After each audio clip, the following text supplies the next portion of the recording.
Nous lisons donc dans notre écriture de base, bien sûr si on est tous à la page, dans 1 Corinthiens, le chapitre 12,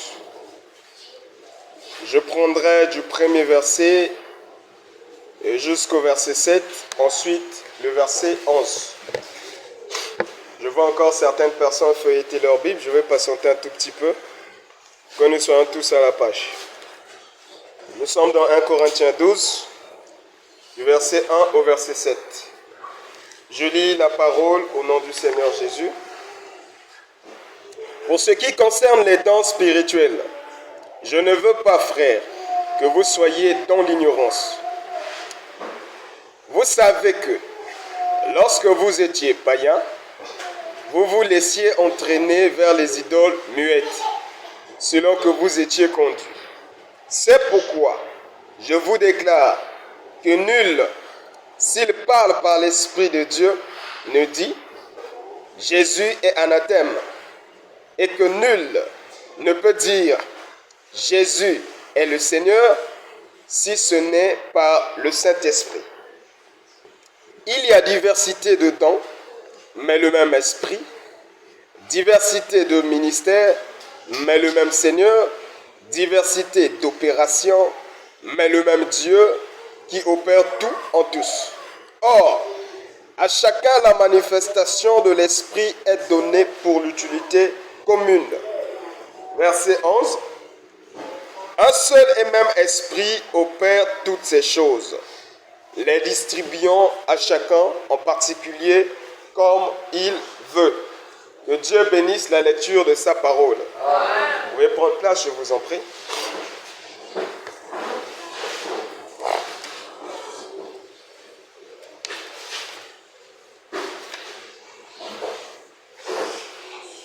Nous vous transmettons nos salutations au nom du Seigneur Jésus-Christ. Vous qui êtes proches et ceux qui sont au loin, que le Seigneur, au-delà de tout, donne à chacun de nous une bonne compréhension et une bonne disposition d'esprit, afin que ce message ne passe pas outre. Bien-aimés, je suis dans la joie d'être devant vous ce soir. La joie pourquoi? Parce que je vous vois vivant, et moi-même aussi je suis vivant. Et si on est vivant, c'est que le Seigneur a des bons projets pour nous, qu'il va concrétiser à tout prix.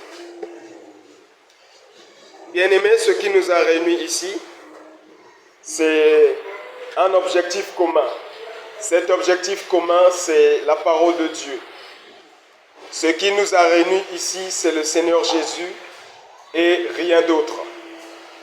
Si Christ n'était pas prêché en ces lieux, on ne devait pas aussi être en ces lieux. Mais c'est parce que Christ est prêché en ces lieux que nous nous retrouvons en ces lieux. Mais qu'est-ce qui nous motive à nous retrouver réellement en ces lieux? C'est les impacts positifs que Christ a causés dans nos vies. Amen. C'est parce qu'il y a une transformation spirituelle qui a eu lieu dans nos vies. C'est ça qui nous a rendus dépendants de Christ. Parce que nous avons expérimenté sa main et depuis que nous l'avons expérimenté, nous ne voulons plus le lâcher. Parce que nous avons vu ce qu'il a causé comme changement dans nos vies. Voilà pourquoi on s'accroche.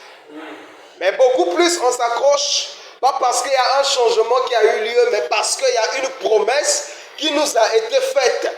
Et nous ne pouvons bénéficier ou hériter cette promesse si et seulement si on s'accroche jusqu'au bout.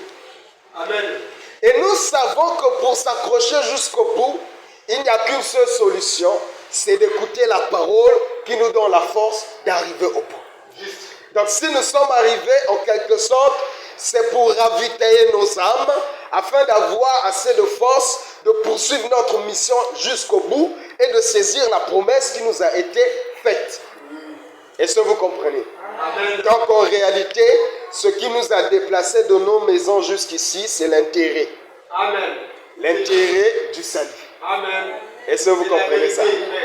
Et c'est à cause de cet intérêt que chacun de nous se tient ici ce soir. Amen. C'est pas parce que tu avais besoin de voir ce bâtiment ou tu avais besoin de t'asseoir sur une chaise en plastique, non. où tu n'avais aucun endroit où te rendre. Non. Si on peut voir dans la liste des occupations, chacun de nous peut trouver un endroit où aller, ou peut trouver quelque chose à faire à l'instant T où nous parlons, les heures que nous occupons actuellement. Donc ce n'est pas affaire qui manque, mais parce que nous avons mis le salut en priorité. Et nous savons que tout ce qu'on peut avoir sur cette terre passera, mais la parole de Dieu ne passera jamais. Amen. Ça veut dire, si nous consommons la parole de Dieu en nous, la parole de Dieu nous donne la même capacité que la parole a. Si la parole de Dieu ne peut jamais passer, c'est-à-dire nous aussi en avalant la parole de Dieu, nous ne pouvons pas passer. Si la parole de Dieu ne peut pas passer, c'est que dans la parole de Dieu, il y a l'immortalité. Et quand nous écoutons la parole de Dieu, nous recevons la même faculté que la parole, c'est-à-dire l'immortalité. Est-ce que vous comprenez? Amen. Donc ce jour-là, quand toute chose passera, toi tu resteras. Parce que tu as en toi l'immortalité qui est la parole de Dieu. Amen. Est-ce que vous comprenez ces choses? C'est ça notre motivation de tous les jours quand nous venons. Et ce soir, nous poursuivons un thème que vous connaissez déjà parce que nous sommes dans notre 3e jour par rapport à notre enseignement. Nous l'avons débuté le dimanche, nous avons poursuivi le mardi et aujourd'hui nous sommes dans la continuité. Comme c'est un enseignement, vous remarquerez que nous sommes en train d'aller progressivement. Nous n'allons pas à la volée, nous allons dans les détails, nous donnons la précision sur différents points que nous sommes en train de souligner. Parce que la prédication se diffère de l'enseignement. La prédication, c'est une pensée que nous communiquons simplement. Nous dégageons la pensée que Dieu nous a mis à cœur par rapport à une écriture donnée. Mais l'enseignement consiste à donner les détails, donner la précision, donner le cours qui permet aux enfants de Dieu de bien se situer. Est-ce que vous comprenez ça? Amen. Et ce thème est très important parce que ça touche à notre vie spirituelle et ça touche notre vie en qualité d'enfant de Dieu. Si nous parlons des dons spirituels, parce que lorsque Dieu remet à quelqu'un un don, il s'attend à quelque chose de la part de cette personne. Le don, c'est comme un capital que Dieu t'a donné et il s'attend à ce que ça travaille et que ça produise des fruits. Est-ce que vous comprenez ces choses? Donc, si nous ne vous positionnons pas sur les dons spirituels, chacun de nous peut rendre compte à Dieu par rapport à ce capital que Dieu l'a donné comme don. Est-ce que vous comprenez? Et dans notre enseignement, dès le premier jour, dans notre introduction, je crois que nous avons été clairs. Depuis le premier jour, nous avons dit que notre introduction sera comme un sommaire, une idée générale, un aperçu de tout ce que nous allons dire par la suite. Et nous avons dit pas mal de choses. Vraiment, c'est par amour que nous nous sommes penchés là-dessus de façon sérieuse, de façon à vous donner tous les détails possibles, que vous ne manquez d'aucun détail à ce sujet, parce que l'apôtre Paul dit dans le premier verset que nous venons de lire du chapitre 12 de 1 Corinthiens, que je ne veux pas, frères, que vous soyez dans l'ignorance en ce qui concerne les dons spirituels. Ça veut dire s'il y a un sujet où vous ne devez pas avoir de fût-ce que l'ombre d'une ignorance, c'est le sujet des dons spirituels. Parce que si vous êtes ignorant sur les dons spirituels, vous ne vous servirez pas au mieux du don que Dieu vous a donné. Est-ce que vous comprenez? Or, le temps demande une certaine sagesse dans son usage. Nous avons dit dans le premier jour, il y a des gens par manque de sagesse qui ont mal utilisé leurs dons et qui ont causé la perte de plusieurs par leurs dons. Est-ce que vous comprenez? Plusieurs familles aujourd'hui sont divisées à cause des dons mal employés. Est-ce que vous comprenez? Ce n'est pas parce que Dieu t'a transmis un message qu'il faut le transmettre au grand jour à la personne concernée. Il y a des messages qui demandent un certain degré de sagesse et qui demandent d'être traités par la personne qui l'a reçu, quoique ça concerne une autre personne. Ce n'est pas tous les messages que le Seigneur va te donner que tu seras obligé de communiquer à la personne concernée. Il y a des messages que Dieu te donne pour que tu les gères toi-même dans le secret. Est-ce que vous comprenez? Tout ça, ça s'apprend. Et si on ne t'apprend pas à t'en servir, tu peux mal t'en servir et causer la perte d'une âme que le Seigneur a sauvée. Est-ce que vous comprenez ces choses-là? Ça, c'est l'objectif de cet enseignement. L'objectif n'est pas seulement d'emmener la sagesse dans l'usage du don, mais d'emmener aussi le don à maturité pour mieux s'en servir. Est-ce que vous comprenez? Tout don que Dieu donne à ses enfants doit atteindre un degré de maturité. Et un don à maturité agit mieux qu'un don sans maturité. Est-ce que vous comprenez ces choses-là? Si la nature nous enseigne qu'un arbre à sa naissance est né petit, cet arbre va germer jusqu'à produire des fruits. Au départ, c'est des petits fruits qui ne sont pas peut-être comestibles pour un début, mais ces fruits-là vont grandir en taille, ces fruits-là vont changer d'aspect jusqu'à devenir mûrs. Et vous allez remarquer dans l'expérience de la dégustation d'un fruit non mature et d'un fruit mature, il y a une différence. Une mangue qui n'a pas atteint sa maturité aura un goût acide. Ça sera aigre dans la bouche. Une mangue qui a atteint sa maturité sera sucrée dans la bouche. Ça veut dire que la nature nous enseigne qu'il y a une différence dans le début et dans la maturité. Est-ce que vous comprenez? Ta compréhension des choses quand tu avais 7 ans n'est pas la même avec l'âge que tu as aujourd'hui. Du fait que tu as gagné en maturité, tu as expérimenté beaucoup de choses au courant de ta vie et ta compréhension des choses a changé. Aujourd'hui, papa ne pourra plus te dire, bon, reste à la maison, ne sors pas, moi je suis allé au boulot, en rentrant je vais t'emmener un bonbon. Ça ne peut plus marcher avec toi parce que ta maturité a pris le devant et tu commences à comprendre certaines réalités. Est-ce que vous comprenez ces choses-là? Et c'est ça aussi que le don doit subir comme croissance pour atteindre sa maturité. Mais nous disons, nous ne sommes pas seulement placés ici pour enseigner, mais nous sommes aussi placés pour orienter. Et le don a besoin de l'orientation. Est-ce que vous comprenez? Mais ici, nous n'aurons pas ce plein pouvoir de vous orienter au mieux. Ça veut dire, nous devons descendre de façon à emmener la pratique dans la vie des enfants de Dieu pour que s'activent certains dons et s'éclatent certains dons. Est-ce que vous comprenez ces choses? Ça veut dire que nous devons descendre dans les vies, emmener une mise en pratique qui permet à chaque don de s'exprimer, à chaque don de s'éclater, à chaque don d'atteindre sa maturité. Est-ce que vous comprenez? Vous allez remarquer qu'au long de l'enseignement, nous allons vous montrer les différentes manières de recevoir un don spirituel dans sa vie. Comment le don spirituel parvient dans la vie d'un enfant de Dieu et par combien de moyens le don peut parvenir à une personne. Est-ce que vous comprenez? Mais avant d'avancer, c'est toujours important de reculer, comme a su le dire les hommes du monde, pour mieux sauter. Nous avons dit lors de notre avancée, les 2 jours, qu'il y a des dons naturels et spirituels. Si nous avons pris la peine de parler de l'existence des dons naturels, c'est pour ne pas les confondre avec les dons spirituels. Les dons naturels ne demandent pas l'intervention de l'Esprit Saint. C'est des dons que nous avons reçus dès notre naissance. C'est des capacités supplémentaires que nous avons eues dès notre naissance. C'est des choses que nous savons faire que d'autres ne savent pas faire. Est-ce que vous comprenez? C'est des choses qui nous rendent spéciales, qui nous sortent de l'ordinaire. Mais le don spirituel, comme vous pouvez l'entendre, demande l'intervention du spirituel. Et le spirituel dont nous parlons ici, c'est l'Esprit Saint. Quand nous parlons de l'Esprit Saint, nous faisons allusion à l'Esprit de Dieu. Et l'Esprit de Dieu, c'est Dieu lui-même dans la personne.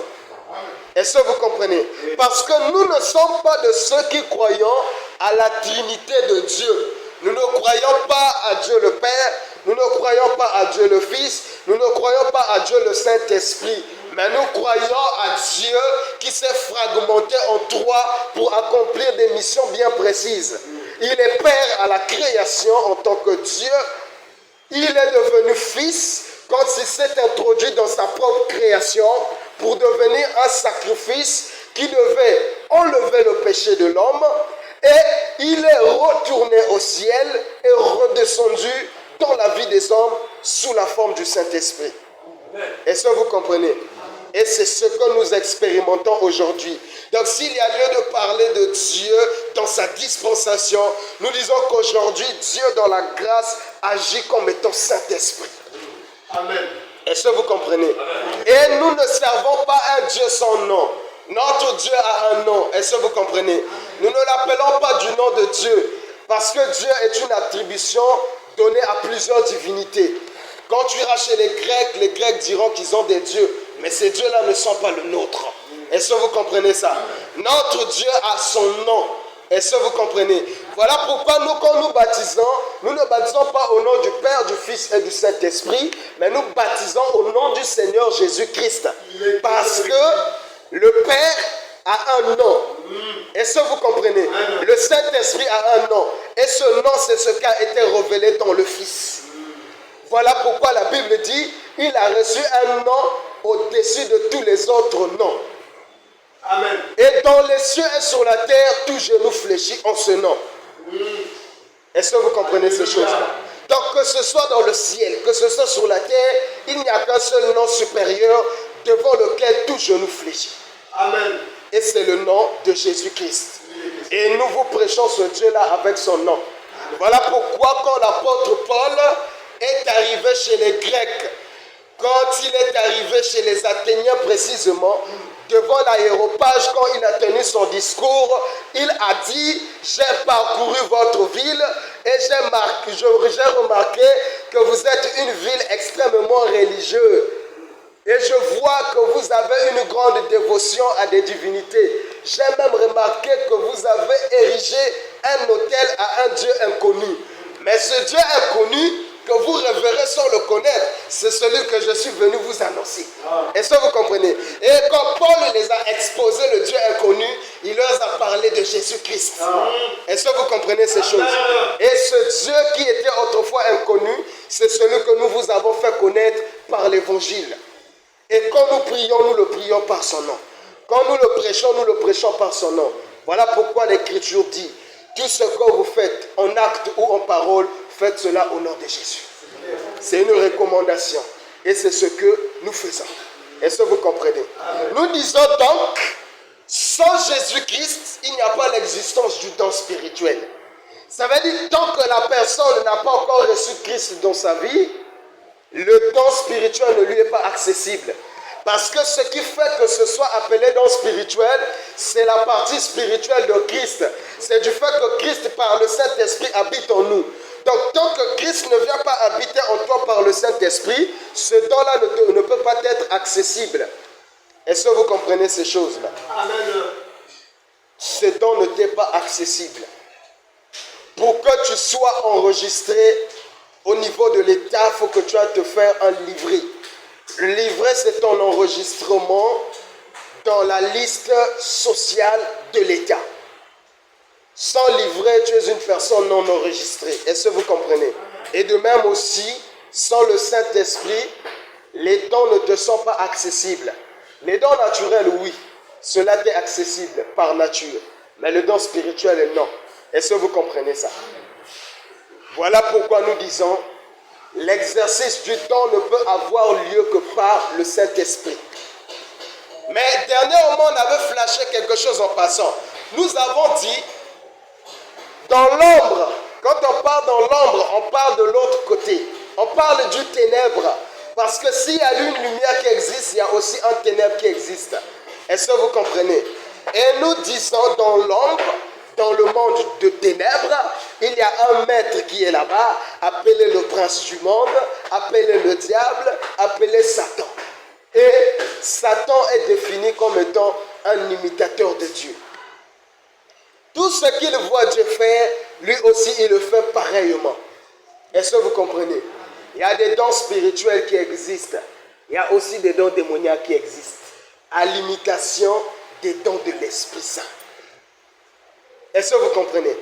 Quand vous voyez des faux pasteurs faire des numéros, et reproduire ce que le don de l'Esprit Saint reproduit, comprenez que les démons aussi ont cette capacité de donner les résultats que donne le Saint-Esprit. Un exemple simple, par le don du Saint-Esprit, nous guérissons les malades et nous voyons aussi par des numéros magiques, les malades sont guéris. On est d'accord ou pas? On est d'accord. Je peux avancer? Oui, avance. Par les numéros magiques, il y a des choses que nous opérons par le Saint-Esprit qui sont aussi opérées par l'œuvre de la magie. Nous avons donné l'exemple de Moïse qui était allé voir Pharaon. Quand il jette son bâton par terre, le bâton devient un serpent. Pharaon n'était pas étonné. Pharaon s'est dit que non, Moïse est allé toucher au fétiche. Moïse a appris quelques tours de magie et il est venu impressionner. Il dit, mais j'ai mes magiciens ici. Vous aussi, vous pouvez faire ce que Moïse a fait. Ils ont jeté le bâton. Le bâton, effectivement, est devenu aussi des serpents comme celui de Moïse. Bien aimé, on va enlever une certaine ignorance à l'instant T, avant que je n'oublie. N'ayez pas cette habitude de suivre les films historiques, bibliques, films de Moïse, films de Jésus. Il y a tellement des ajouts, si tu ne lis pas la Bible, tu peux avaler des bêtises. Est-ce que vous comprenez ça? Si vous vous appuyez sur ces films, vous n'aurez pas une connaissance exacte. Par exemple, moi jusque-là, c'est seulement la lecture de la parole de Dieu qui m'avait emmené à comprendre que Moïse n'a pas été recueilli par la sœur de Pharaon, mais par la fille de Pharaon. Cependant, le film nous démontre que c'est la sœur de Pharaon qui avait récupéré Moïse dans les eaux. Est-ce que vous comprenez ça? Le film nous montre que c'est Ramsès, fils de Pharaon premier, qui a donné le bâton à Moïse quand il est parti dans le désert jusqu'à arriver chez Jéthro. Ce n'est pas ce que la Bible nous dit. Est-ce que vous comprenez? Et le film nous montre que lorsque Moïse a jeté son bâton par terre, son bâton est devenu un gros serpent. Et quand les magiciens de Pharaon ont jeté leur bâton par terre, ces bâtons-là aussi sont devenus des serpents, mais c'était des petits serpents. Bien aimé, le jour où tu liras cette différence de taille sur les serpents, entre les serpents de Moïse et ceux des magiciens de Pharaon, viens me donner cette écriture, ça sera précieux pour moi. La Bible, telle que je l'ai lue, ne m'a pas donné une différence de taille. Est-ce que vous comprenez? Mais le film te montre qu'il y a une différence de taille. Il n'y a pas une différence de taille. Et je suis prêt à dire que le même miracle a été reproduit pareillement, sans différence d'effet. La seule différence, c'est la puissance opérante. Chez Moïse, quelle est la puissance qui a opéré? Et chez les magiciens de Pharaon, quelle est la puissance qui a opéré? C'est par l'influence de la magie que le bâton est devenu un serpent chez les magiciens de Pharaon. Et c'est par la puissance de Dieu que le bâton est devenu un serpent chez Moïse. Est-ce que vous comprenez? Ça veut dire toute autre personne qui peut avoir un don ressemblant à un don spirituel, sans avoir le Saint-Esprit, opère sous l'influence des démons.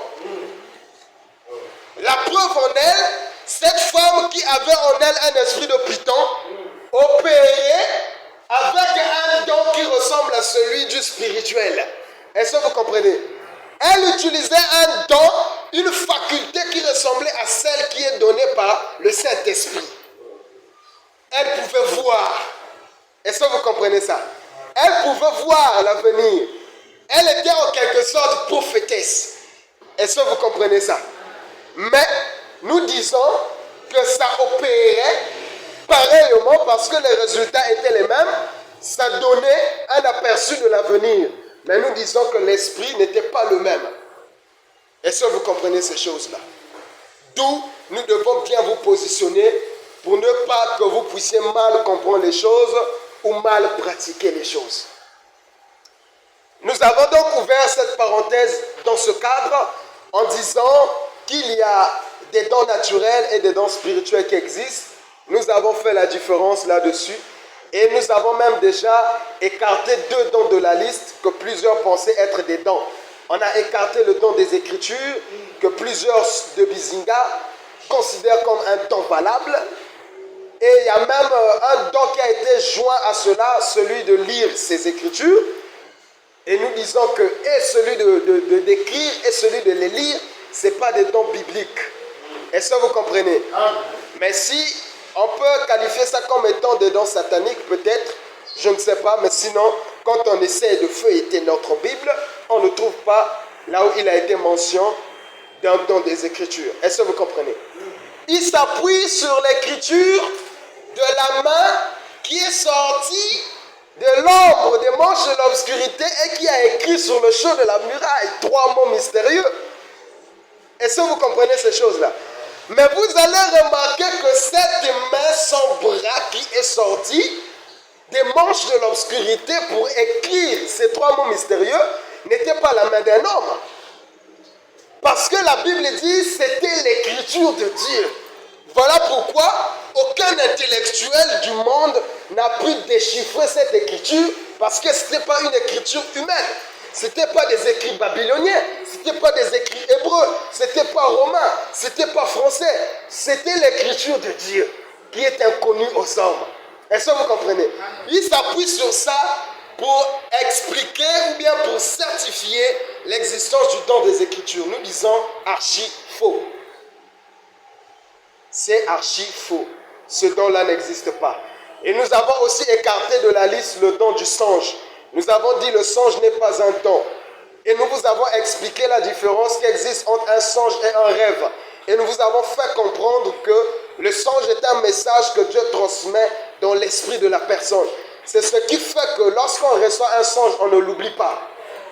Peu importe les circonstances rencontrées dans la vie, le songe reste. Parce que c'est un message que Dieu a mis dans ton esprit. Et quand vous lisez Daniel, vous remarquerez dans l'expression de Daniel, il parlait de Dieu qui lui a placé des visions dans son esprit. Est-ce que vous comprenez ça? Et moi-même, j'en suis témoin. Je vous ai fait part, naturellement, je n'ai pas une bonne mémoire. Je ne garde pas les informations longtemps, j'oublie. Mais tous les songes que j'ai reçus jusqu'ici, datant des années 2018, ça y est encore dans mon esprit, comme si je les avais faits hier. Parce que ce n'est pas dans le domaine naturel, c'est dans le domaine spirituel. Est-ce que vous comprenez ces choses-là? C'est dans cette lancée que nous sommes partis pour dire que le songe en soi n'est pas un don, mais un message que Dieu donne. Mais il y a un don plutôt de l'interprétation du songe. Et ce don-là, nous l'avons vu dans la Bible avec Joseph, nous l'avons vu dans la Bible avec Daniel. Est-ce que vous comprenez? Un message reçu par quelqu'un d'autre qui a été interprété avec précision par quelqu'un d'autre. Et les choses se sont produites exactement telles qu'elles ont été traduites. Nous disons que ce don-là existe. Ça, c'est une parenthèse qu'on avait ouverte. Maintenant, nous allons avancer pour continuer précisément là où nous nous étions arrêtés la fois dernière. Nous avons parlé du corps en comparaison des dons de l'esprit. Nous avons dit, aux yeux du Seigneur, chaque don représente une fonction qu'un membre du corps doit jouer. Et aux yeux du Seigneur, il ne nous voit pas hommes, mais dans sa vision, dans son plan, quand il nous voit comme étant des membres formant un seul corps. Et si nous sommes des membres qui constituent un corps, nous allons donc nous appuyer sur le corps physique pour donner un aperçu du corps spirituel que nous représentons. Est-ce que vous comprenez? Parce que physiquement, je ne suis pas un membre du corps, je suis un être humain. Mais c'est d'une manière spirituelle, avec la grâce que Dieu nous a donnée, par le langage appelé la révélation, que nous avons pu déterminer que chacun de nous représente un membre du corps de Christ. Ça, c'est par rapport à la révélation et c'est dans le domaine spirituel. Est-ce que vous comprenez? Et l'apôtre Paul s'est appuyé sur le corps humain pour donner des exemples relatifs aux dons spirituels. Et qu'est-ce que nous avons eu à lire dans ce que l'apôtre Paul avait dit? Nous allons relire rapidement et nous allons beaucoup plus nous attarder là où on s'était arrêté afin d'avancer un peu plus pour ne pas répéter ce qu'on avait déjà dit. Nous sommes donc dans 1 Corinthiens 12 toujours. C'est au verset 12 qu'on avait lu et je vais relire rapidement jusqu'au verset 20 parce que c'est là qu'on s'est arrêté et je continuerai du verset 20 jusqu'à là où le Seigneur nous fera grâce par rapport à la notion du temps. Le verset 12 de 1 Corinthiens 12 nous dit « Car comme le corps est un et a plusieurs membres, et comme tous les membres du corps, malgré leur nombre, ne forment qu'un seul corps, ainsi en est-il de Christ. Nous avons tous, en effet, été baptisés dans un seul esprit pour former un seul corps, soit juif, soit grec, soit esclave, soit libre. Et nous avons tous été abreuvés d'un seul esprit. » Verset 14. Ainsi le corps n'est pas un seul membre, mais il est formé de plusieurs membres.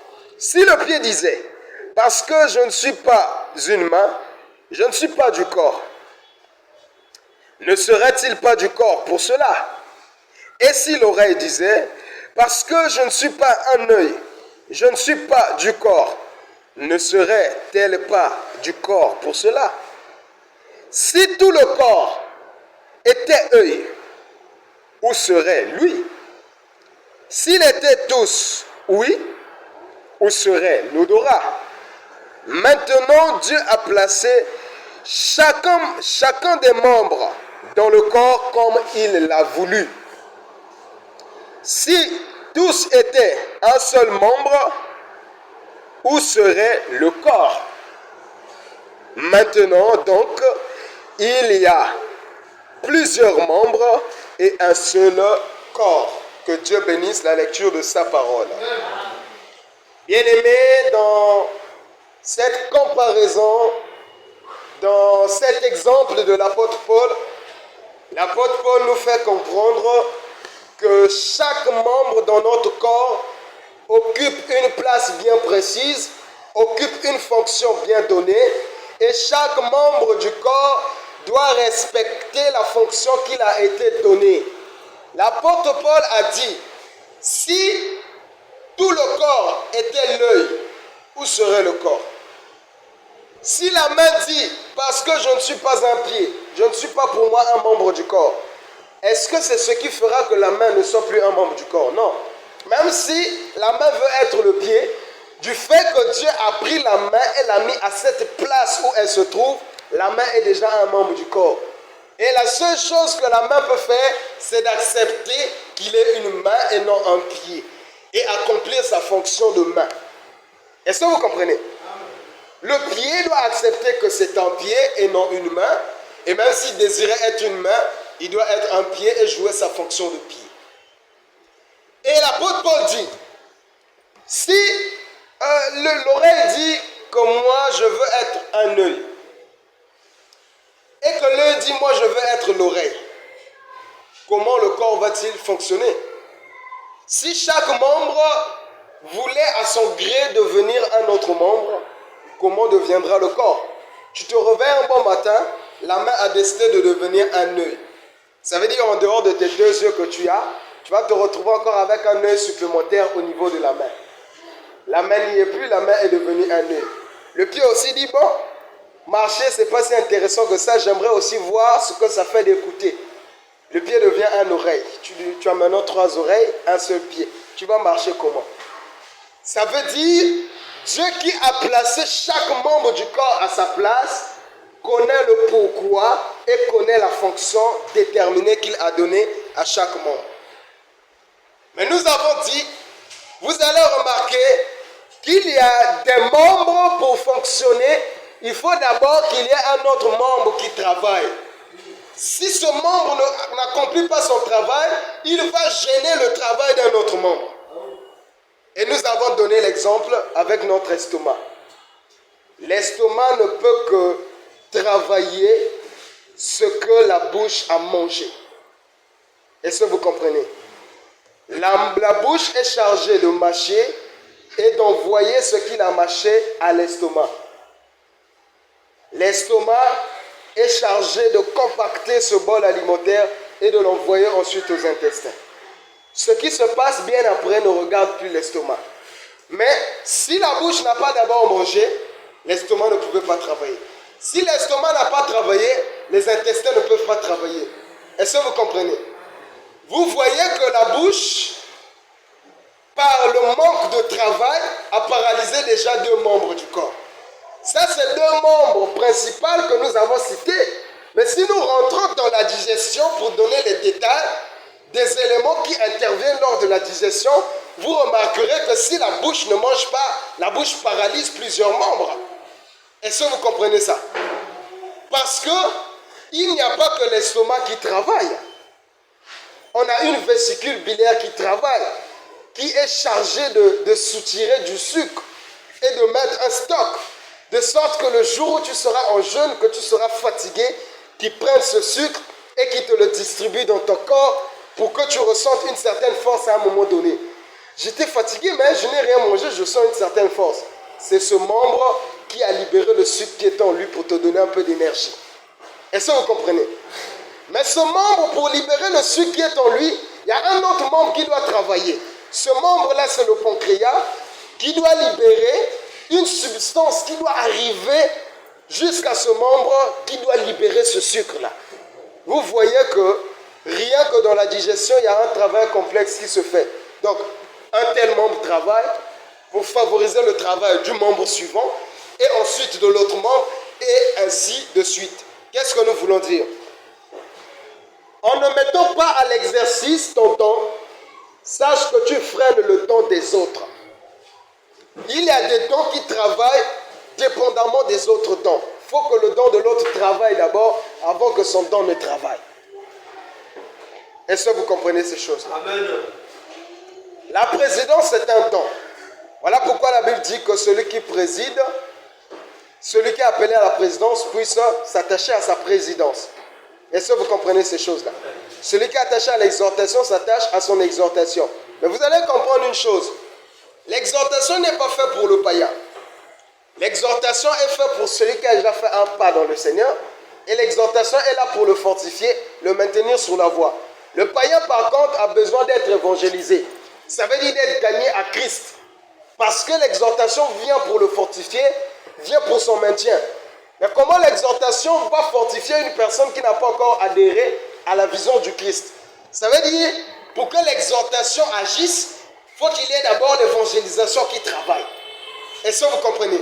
Une fois que l'âme a été gagnée, l'exhortation peut avoir sa place. Est-ce que vous comprenez? Et nous disons, si aujourd'hui mon don de prédication travaille, parce qu'en amont, il y a un homme qui a fait le travail d'évangéliser, qui a gagné l'âme que tu représentes. Et aujourd'hui, si je suis en train de prêcher, parce que cette âme que tu es a été gagnée par quelqu'un. Et si cette âme que tu es n'a pas été gagnée par ce frère ou cette soeur, ce soir, tu ne serais pas là. Et si on peut remonter à la source, essayer d'écarter chacun, si un tel n'avait pas travaillé pour que toi tu sois là, un tel n'avait pas travaillé pour que le frère soit là, ça veut dire à l'instant T où je parle, je devais me retrouver devant des chaises vides. Et mon don n'aurait aucune utilité. Est-ce que vous comprenez? Ça veut dire il y a d'abord un don qui doit travailler avant que le mien ne travaille. Je ne sais pas si on se fait comprendre. C'est ça le travail du corps. Mais il faut que chaque membre soit fier d'être à sa place. Et que chaque membre comprenne sa fonction. Si le pied ne sait pas qu'il est chargé de marcher, le pied ne va pas bien accomplir sa fonction. Parce qu'il va peut-être vouloir saisir des objets, mais il oublie que son travail, ce n'est pas ça. Est-ce que vous comprenez? Bien aimé, vous allez remarquer une chose. Le corps humain a tendance à compenser lorsqu'il y a une chose qui manque. Lorsqu'il y a un membre défaillant, le corps humain compense. Je m'explique. Là, j'ai mes yeux, je m'en sers. Mais le jour où je vais perdre la vue, vous verrez que le corps va compenser cette vue que j'ai perdue par les membres restants. Est-ce que vous savez que la main peut jouer une partie du rôle que jouent les yeux? je peux toucher un objet et déterminer ce que c'est cet objet. Je peux dire ça, c'est une feuille. Mais je joue ce rôle à moitié. Est-ce que vous comprenez? Quand je touche le bois, je sais que ça, c'est du bois. Quand je touche un support en plastique, je sais que c'est du plastique. Je peux imaginer à proximité ce que c'est. Mais avec les yeux fermés, je ne peux pas dire, bon, je tiens une feuille, c'est une feuille noire. Ça, c'est la sorcellerie, c'est le satanisme. Est-ce que vous comprenez? Je peux définir la nature du support, je ne connais pas la couleur. Ça veut dire, je peux compenser la grâce d'une autre personne, mais ce n'est que la personne mandatée de le faire qui peut le faire au mieux. Ce n'est que les yeux qui peuvent me définir la couleur de l'objet et même me donner les détails que les mains ne peuvent pas me donner. Les yeux me diront, je suis en train de lire, c'est 1 Corinthiens, le chapitre tant, et les yeux me donneront les couleurs, la taille de chaque écriture qui se trouve ici. Les yeux me diront, les chapitres ont une taille plus grosse que les écrits habituels, que les versets, ainsi de suite, parce que je suis en train de les voir. Est-ce que vous comprenez? Ça veut dire, toi, en ne fonctionnant pas, tu peux pousser d'autres membres à compenser ce que toi, tu ne fais pas. Mais ça ne sera pas efficace comme toi, tu devais être efficace. Est-ce que vous comprenez ces choses-là? Et il y a de ces dons qui peuvent agir comme ça, qui peuvent donner à peu près, l'aperçu, une idée, mais ce n'est pas vraiment ça. Est-ce que vous comprenez ces choses-là? C'est à ça que nous voulons vous emmener, pour que chacun se réveille, que chacun comprenne que quand je ne fonctionne pas, je cause automatiquement un handicap dans le corps de Christ. Et dans le corps de Christ, chaque membre est utile. Bien-aimés, surtout les sœurs, ne vous mettez pas dans une zone de confort parce que le ministère ne vous est pas attribué. Ne vous mettez pas dans une zone de confort parce que l'exercice du haut de la chair ne vous est pas attribué. Il y a beaucoup de services, beaucoup d'exercices, beaucoup d'activités qui vous est attribuées. Est-ce que vous comprenez? À l'exception de la chair, tous les dons vous sont accessibles. Est-ce que vous comprenez? La prophétie vous est accessible, l'évangélisation vous est accessible, la guérison, le miracle vous est accessible. Si une sœur a le don du miracle, le don de la guérison, lors de l'exercice des fonctions, on te dira, viens exercer ton don. On ne dira pas, bon voilà, comme tu n'es pas du collège, comme tu n'es pas un homme, donc ton don, tu ne dois pas l'exercer, non. Tu exerceras ton don. Est-ce que vous comprenez? Donc, au lieu de croiser les bras, dites-vous que, comme les frères, nous aussi nous sommes utiles, mais dans notre carreau. Est-ce que vous comprenez? Et Dieu, qui a établi toutes choses, ne peut pas se contredire. Dieu ne peut pas te donner la grâce ministérielle, parce que le ministère n'a pas été donné aux femmes. Est-ce que vous comprenez? Dieu ne viendra pas te le donner. Est-ce que vous savez qu'une sœur peut avoir la grâce d'enseigner? Une sœur peut avoir le don d'enseigner. Mais tu vas enseigner où? Est-ce que vous comprenez ça? C'est ça le problème. Ce n'est pas parce qu'il a donné que bon, je dois venir m'en servir ici. Vous savez qu'il y a des choses qui ne peuvent être comprises facilement que par les gens d'une même nature. Moi, j'ai cette facilité de faire comprendre certaines choses aux hommes, parce que je suis homme. Et il y a des choses que seule une femme peut aider les autres femmes à comprendre. Est-ce que vous comprenez? Ça veut dire, dans l'exercice de mes fonctions, vous verrez même dans la majorité de mes exemples, je prends des exemples masculins. Parce que, étant homme par réflexe, je prendrai toujours des exemples qui me sont propres. Parce que c'est des choses que je maîtrise. Je n'irai pas parler des choses que je n'ai jamais expérimentées. Est-ce que vous comprenez ces choses? Mais une femme peut positionner d'autres femmes sur certains points qui leur sont communs. Est-ce que vous comprenez ces choses? Ça, c'est juste savoir à quel moment le faire. Parce que dans le service de Dieu, il n'y a pas que les cultes d'ensemble que nous avons là. Il y a aussi plusieurs cultes qui sont annexés au service de Dieu. Il y a les cultes des femmes, les cultes des mamans, les cultes... En fait, il y a tellement de services là où la femme peut exercer son don d'enseigner, d'instruire les autres. Est-ce que vous comprenez ça? Mais du haut de la chair ici, là où il y a l'autorité que Dieu a établie, là où il y a l'homme, la femme ne peut pas. Est-ce que vous comprenez ça? Je ne sais pas si on est d'accord là-dessus. Nous avançons donc pour dire, à chaque fois que tu freines l'exercice du don que Dieu t'a donné, tu freines aussi en passant l'exercice du don que Dieu a donné à l'autre. Maintenant, dans la continuité de là où nous nous sommes arrêtés, nous avons presque fini. On a déjà même dépassé d'1 minute. Nous allons juste lire et puis prochainement nous allons poursuivre. Ce n'est pas une course, ce n'est pas un marathon. On va aller tranquillement. Nous nous sommes arrêtés au verset 20. Je poursuis donc au verset 21. L'œil ne peut pas dire à la main, je n'ai pas besoin de toi. Ni la tête dire aux pieds, je n'ai pas besoin de vous.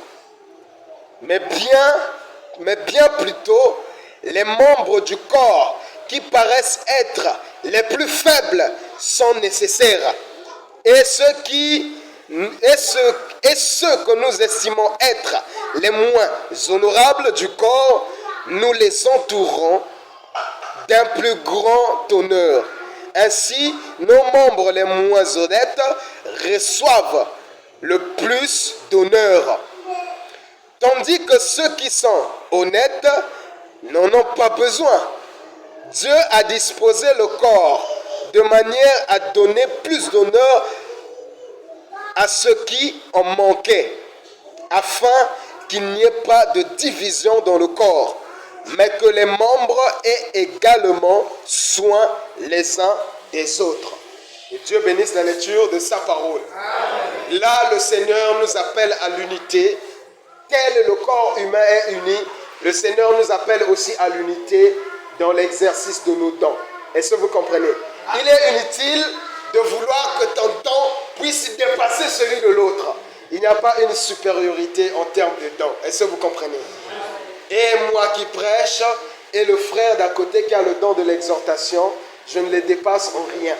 Je ne dirais pas, c'est un simple exhortateur. Non, c'est un bien-aimé qui a le don d'exhorter. Et son don d'exhortation peut même plus impacter que mon don de prédication. Est-ce que vous comprenez ces choses? Celui qui a le don de la vision n'est pas moins important que moi. Celui qui a le don d'interpréter les songes n'est pas moins important que moi. Est-ce que vous comprenez ça? Chacun a son importance. Et nul ne doit dire, je n'ai pas besoin d'un tel. Tu en as besoin. Et la Bible dit, les membres qui paraissent les moins visibles, qui paraissent faibles, qui paraissent moins estimables, sont les plus importants. Est-ce que vous comprenez? Si je vous détaille la mécanique intérieure qui fait qu'une main bouge, vous direz, mais la main nous impressionne pour rien. Est-ce que vous savez que pour qu'une main bouge, il faut que les nerfs fonctionnent? C'est les nerfs qui donnent à la main son mouvement. Mais les nerfs sont si petits qu'on ne les voit même pas. Mais c'est eux qui abattent un gros travail dedans. Donc quand je pense à lever ma main, les nerfs aussitôt interagissent et créent le mouvement de lever la main. Non, on voit seulement la main qui s'est levée. Ah, la main elle est musclée, la main elle est forte, la main soulevait la Bible, la main soulevait une voiture. Mais à l'intérieur, il y a les petits nerfs qui ont travaillé pour pousser la main à soulever. Est-ce que vous comprenez ça?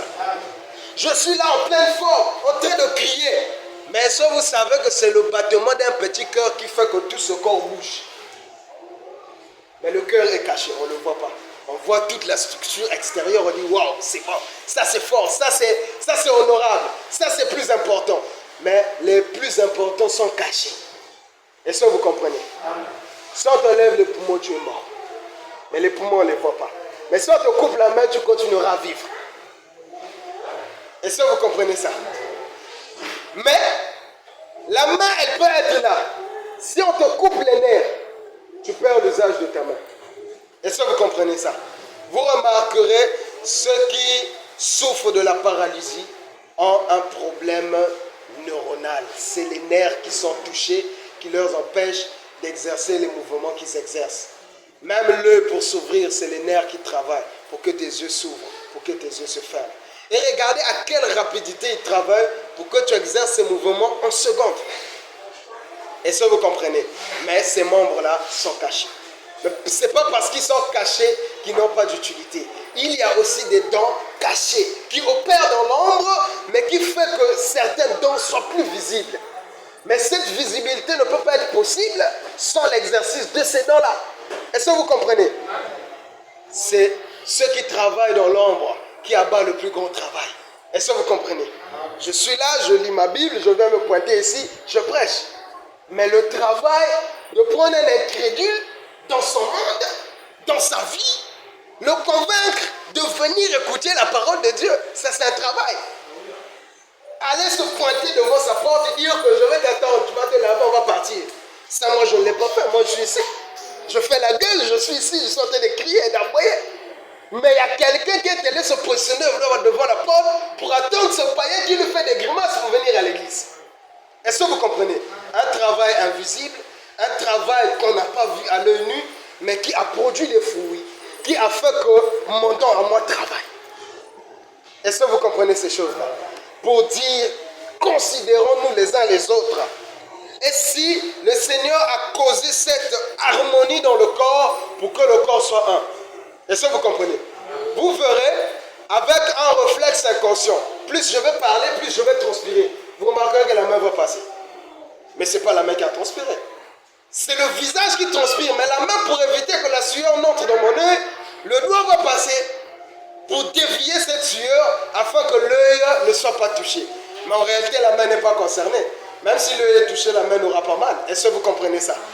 Mais la main se sent concernée. Ils se protègent les uns les autres. Ils se soutiennent les uns les autres. Ils travaillent en harmonie les uns les autres. Est-ce que vous comprenez ça? Aujourd'hui, nous remarquons quoi? Les rivalités dans les églises. Tu vois deux prédicateurs dans une église se combattre dans les prédications. Un autre vient, il prêche sur le jeûne. L'autre vient, le jeûne véritable. Mais qu'est-ce que vous êtes en train de faire? L'autre a prêché déjà sur le jeûne. Toi, tu vas maintenant prêcher sur le jeûne véritable. L'autre vient, il prêche sur la libéralité. L'autre vient, la libéralité véritable. Donc, la libéralité que l'autre a prêchée n'était pas véritable. Est-ce que vous comprenez ça? Voilà pourquoi nous disons, sans cette harmonie, l'Église ne peut pas bien marcher. Nous ne devons pas nous considérer en rivalité. Quoique nous pouvons avoir les mêmes dons pour certains, mais chacun est dans son carreau, chacun utilise sa grâce selon la mesure que Dieu l'a donnée. Est-ce que vous comprenez? Tous ces cinq-là ont un même nom, les doigts. Mais chaque doigt a un nom qui lui est propre, chaque doigt a une fonction qui lui est propre. Est-ce que vous comprenez? Ce doigt-là, en travaillant, n'accomplit pas le même travail que ce dernier. Mais tous, c'est des doigts. Est-ce que vous comprenez ces choses? Tous, donc, nous pouvons dire, ont reçu le même don, mais chacun a sa mesure de grâce. Je ne sais pas si on se fait comprendre. Et c'est ce que les enfants de Dieu doivent enregistrer. Qu'il n'y ait pas de rivalité dans l'exercice de nos dons. Que moi, je dois chanter plus que. Moi, je dois parler en langue plus que. Je dois avoir des visions plus que. Ça ne sert pas, ce n'est pas utile. Tu vas commencer à être utilisé par le diable. Il va te communiquer beaucoup de visions destructeurs, beaucoup de prophéties destructeurs. Et puis tu vas commencer à chercher même des écritures qui n'existent pas parce que tu veux épater. Tu vas prêcher les tâches du tigre. Parce que tu veux seulement que ta prédication épate plus que celle de l'autre. Est-ce que vous comprenez ces choses? On a écouté des prédications sur le jaune d'œuf, dans le but d'épater. Maintenant, je ne sais pas l'appui c'était quoi pour parler du jaune de l'œuf. Et le but c'était quoi? Point d'interrogation. Mais nous disons simplement, le temps s'exerce pour le bien des saints. Si je commençais à employer mon temps pour vous épater, je viens altérer l'impact même de ce don. Je n'accomplis plus ce pourquoi ce don m'a été donné. Est-ce que vous comprenez ça? Dès lors que le motif devient négatif, le don aussi change sa façon de travailler dans vos vies. Est-ce que vous comprenez ça? Bien aimés, pour ce soir, on s'arrête là. Que le Seigneur vous bénisse. On acclame pour la parole de Christ. La gloire revient au Seigneur. Gloire à toi, Jésus. Gloire à toi, Seigneur. Merci, Dieu. Bien aimés, que le Seigneur vous comble de sa grâce. Priez pour nous, que Dieu donne la bonne santé et la force et priez aussi pour vous-même. Le Seigneur nous fait comprendre, nous fait prendre conscience qu'on est des membres d'un même corps. Bien-aimés, prions dans ce sens, prions dans ce cadre. Toi-même, tu sais là où tu en es vraiment avec le Seigneur. Et en comparaison avec ce thème, tu sais exactement là où tu en es. Et je crois que tu trouveras les mots qu'il faut pour t'adresser au Seigneur. Si c'est une demande d'aide, demande cela au Seigneur. Prions au nom du Seigneur Jésus-Christ.